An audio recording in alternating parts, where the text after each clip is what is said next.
Bismillahirrahmanirrahim. Assalamualaikum warahmatullahi wabarakatuh. Alhamdulillahilladzi anzala ala abdihil kitaba wa lam yaj'al lahu iwaja. Asyhadu an la ilaha illallah wa asyhadu anna Muhammadan abduhu wa rasuluh. Allahumma sholli ala nuril anwar wa tiryatil aghyar wa miftahi babil yasar sayyidina Muhammadin al-muthhar wa alil athhar wa ashabil akhyar adadan ni'amillah wa afdhalih. Saudara-saudaraku yang berbahagia, yang memuliakan Allah Subhanahu wa Ta'ala, alam yang akan kita lewati dan semuanya juga pasti akan melewati dan harus melewati adalah alam kubur. Alam kubur atau dalam bahasa lain disebut alam barzah. Itu alam menuju kehidupan selanjutnya, transit sementara. Sama seperti dunia, alam kubur adalah alam transit menuju nanti kita akan dibangkitkan yang pertama kali. Dan alam kubur juga selama kita dikubur itu pertanyaan kubur akan ada. Alam kubur itu kalau kita pernah menguburkan jenazah atau mayit, gelap gulita. Walaupun mau dipasang lampu berapa watt, tidak akan berpengaruh terhadap mayit, terhadap jenazah. Tetap kubur itu akan posisinya gelap. Walaupun AC berapa PK sekalipun, dia tetap akan panas. Itu alam kubur, ya. Dan di situ bisa mendapat nikmat, bisa mendapat siksa. Sering kita berdoa, Allahumma na'udzubika min azabi jahannam wa azabil qabri. Ya Allah, kami berlindung dari berat dan pedihnya azab jahanam, berat dan pedihnya azab kubur. Pernah dalam satu riwayat Rasulullah lewat, ada 2 kuburan yang dilewati, berapa kuburan, tapi hanya 2 kuburan yang Rasulullah nyatakan. 2 orang yang meninggal ini dua-duanya sedang disiksa. Sahabat bertanya, karena apa Rasulullah?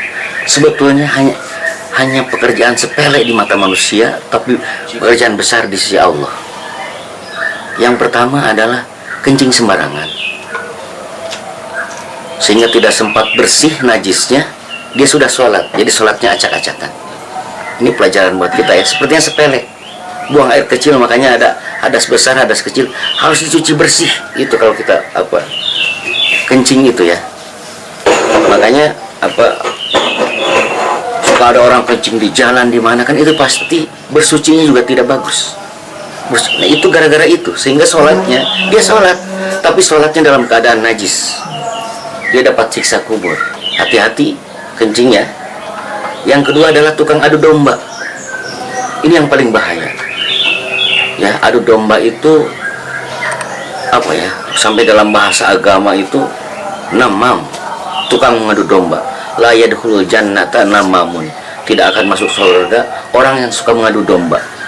Orang aman-aman diadu, orang baik-baik diadu biar jelek. Makanya hati-hati.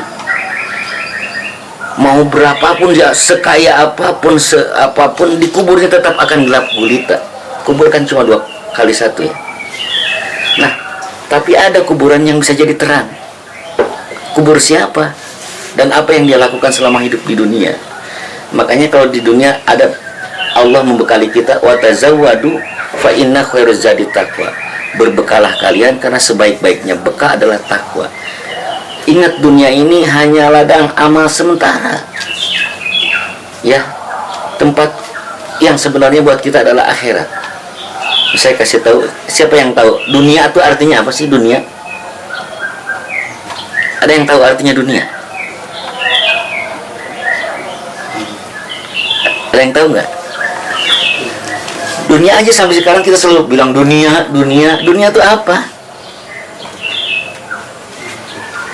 Ya, ada yang bilang ada berapa jalan kalau dalam ilmu tasrif. Dunia itu ada dana yadnu, ada yang danian, artinya dekat. Dunia itu sesuatu yang dekat, sesuatu yang sementara. Itu dunia artinya dalam bahasa syariat. Atau dalam bahasa lain, dunia itu sekarang artinya. Akhirat itu nanti. Berarti hidup kita yang sekarang akan menuju kehidupan yang nanti, yang sebenarnya. Kita ini semua tinggal menyelesaikan sisa umur kita. Kapan waktu expire kita? Entah seminggu, entah sebulan, entah setahun. Kalau kita nggak punya bekal, kita waktu transit di alam kubur, boro-boro kita dapat nikmat kubur, yang ada adalah azab kubur. Dan kuburan kita bisa jadi terang. Ada beberapa amalan yang mesti kita persiapkan, mesti kita lakukan selama di dunia. Yang pertama adalah berbakti kepada orang tua. Ya, kalau dalam bahasa agama adalah birrul walidain, berbakti ya. Jadi orang tua siapapun dia, apapun dia, kita ini lahir dan besar, jalannya ada dari orang tua kita yang sederhana itu. Kita sekarang seperti sekarang ini, harus ingat ini adalah jasa besar kedua orang tua kita. Mereka adalah jalan yang menjadikan kita terlahir ke dunia ini.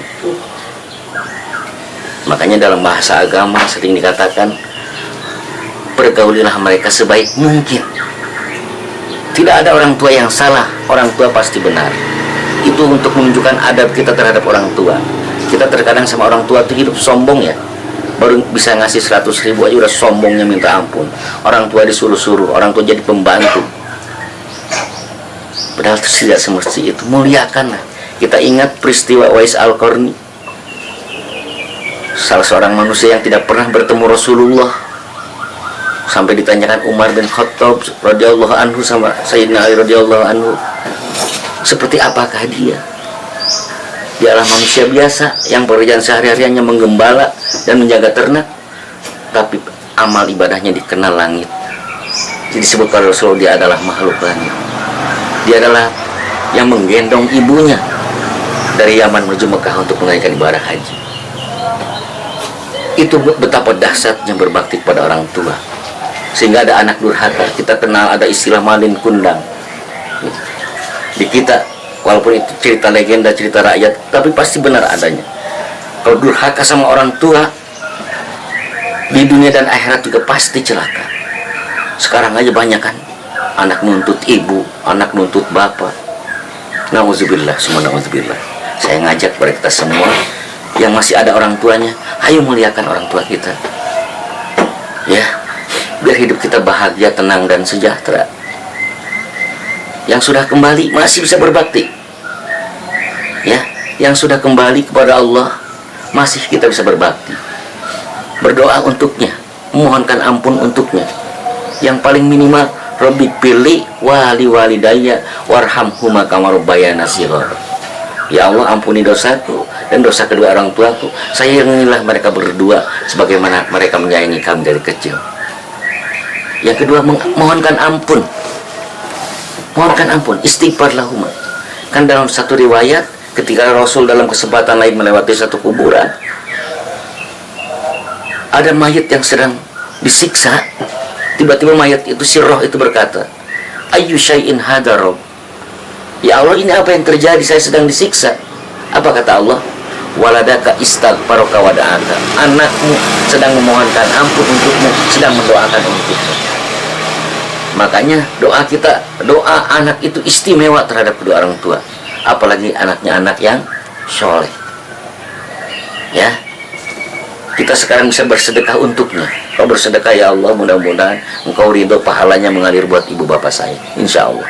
Kita menyambungkan silaturahmi yang pernah dibina oleh orang tua kita, juga itu termasuk bagian dari bakti kita pada orang tua. Orang Betawi sering bilang adalah mati obor, karena ketika orang tua meninggalkan silaturahminya. Nah, kita lanjutkan silaturahmi yang dibina orang tua kita. Selanjutnya, setelah kita berbakti kepada orang tua, jadi kalau orang berbakti pada orang tua, niscaya kuburnya terang benderang, niscaya kuburnya luas. Ya, makanya jangan pernah mengeluh ya mengurus orang tua. Nikmatilah, karena kita akan menikmati kenikmatan yang sebenarnya nanti di akhirat kelak. Yang kedua adalah orang yang memelihara sholat 5 waktu plus berjamaah tentunya. Ya, karena sekali lagi kita ingat bagaimana kalau orang berjamaah, Nabi yang tidak berjamaah sampai Nabi nyuruh membakar ya, pakai kayu bakar ya. Orang yang tidak berjamaah hatinya keras. Orang yang tidak berjamaah disebut munafik. Dahsyatnya orang yang Hafidhu ala sholati was sholawatil wusta. Hafidhu ala sholawati was sholatil wusta. Pelihara sholat-sholat kalian dan sholat pertengahan. Karena yang pertama kali dihisab adalah sholat. Sukses sholatnya, sukses semua amalnya. Gagal sholatnya, gagal semua amalnya. Jadi nanti kalau kita sholat, yang kita lakukan sekarang ini, harusnya sholat ini menjadi pemelihara kita di alam kubur nanti. Ya, ayo, ini mumpung masih kita ada kesempatan bisa bernapas, jangan sampai kita nanti seperti di surat Al-Mu'minun, kalau sudah mati minta izin kepada Allah, balikanlah aku ke dunia sesaat saja, biar aku bisa beramal soleh. Bayangkan, sesaat saja. Ini kita masih ada kesempatan, entah kapan, sampai kapan. Jangan disia-siakan waktu kita. Ya, karena ingat ya, teman kita itu ketika masuk kubur, teman kita kalau sudah dikubur itu, kan ketika dikubur tuh kita ini yang mengantarkan ada 3. Pertama kerabat, kedua harta, yang terakhir amal. Yang 2 kembali, yang 1 tersisa. Apa yang kembali? Kerabat kembali. Anak istri, secinta apapun istri kita, kalau kita dikubur nggak mau bareng-bareng. Bohong kalau ada yang mau warung dikubur bareng. Hanya ada 1-2 kali yang mau dikubur bareng. Hartanya balik lagi ke rumah, tapi yang tersisa yang menemani kita adalah amal kita. Sehingga pada saat masuk ke alam kubur, hanya 2 yang akan kita temui. Pertama, ada orang ganteng rupawan, bercahaya. Ketika ditanya, siapakah engkau? Aku adalah amalmu di dunia. Itu bisa menerangi kubur kita. Atau kalau kita buruk, yang menemani kita adalah si buruk rupa, si jelek, si bau, si kusam pekat, hitam pekat. Siapa engkau? Aku adalah amalmu di dunia. Kalau kita nggak punya amal baik, kalau kita jahat terus, kita tukang adu domba, pasti teman kita seperti itu, gambaran kita itu seperti itu. Orang yang punya nilai sholat, kan datang malaikat itu datang pertama dari kepala, mau nanya kita itu, karena dia akan menyiksa dari atas sampai bawah. Yang di kepala ketika mau datang malaikat, apa yang dijawab oleh? Yang menjawab itu adalah amal kita. Sholat kita menjawab, wahai malaikat, melalui tempat ini engkau tidak bisa menyiksa orang ini. Jadi sholat itu nanti akan bicara, melalui jalan ini engkau tidak bisa untuk menyiksa orang ini. Itu sholat kita. Tiba-tiba kata malaikat, dia tidak dapat dari atas, dapat dari kanan. Pasti kanan, zakat kita menahan. Malaikat, engkau tidak bisa masuk melalui kanan, tidak bisa menyiksa dari kanannya. Ya, tidak bisa menyiksa dari kanan. Itu yang nahan adalah zakat kita. Lewat lagi ke sebelah kiri, malaikat menyiksa orang itu dari sebelah kiri. Engkau tidak bisa menyiksa hamba ini karena dia rajin berzakat, dia senantiasa menunaikan zakatnya. Turun ke bawah, yang ke bawah ada amal soleh. Amal soleh kita nahan. Makanya rajin-rajinnya menolong, membantu sesama, itu bagian dari amal soleh. Laki-laki yang baik adalah laki-laki yang membina istrinya, mendidik anaknya, itu amal soleh kita. Yang nahan itu di bawah. Dan terakhir udah semua kanan kiri atas bawah nggak kena, yang mau disiksa badannya. Siapa yang menghalanginya? Yang menghalanginya adalah bacaan Al-Quran kita. Siapa yang tidak baca Al-Quran, lewat nih semua, nanti badannya disiksa. Jadi Al-Quran itu akan memeluk, memelihara badan kita nanti. Ya, baca Al-Quran ya. Jadi jangan dilewatkan bacaan itu. Tadi kan sampai, makanya yang menemani kita nanti amal seperti itu tuh akan memperterang kubur kita. Jangan dianggap sholat kita sia-sia, zakat kita sia-sia, puasa kita sia-sia. Amal soleh, walaupun sebiji jagung sekalipun ya, sebiji atom, satu atom yang molekul terkecil, partikel terkecil aja akan nampak nanti dan akan berbentuk, dan dia akan menjaga kita. Seharusnya ada 7, tapi tidak, kita singkat saja, nanti dilanjut lain waktu. Yang 1 terakhir untuk hari ini adalah barang siapa yang istiqomah.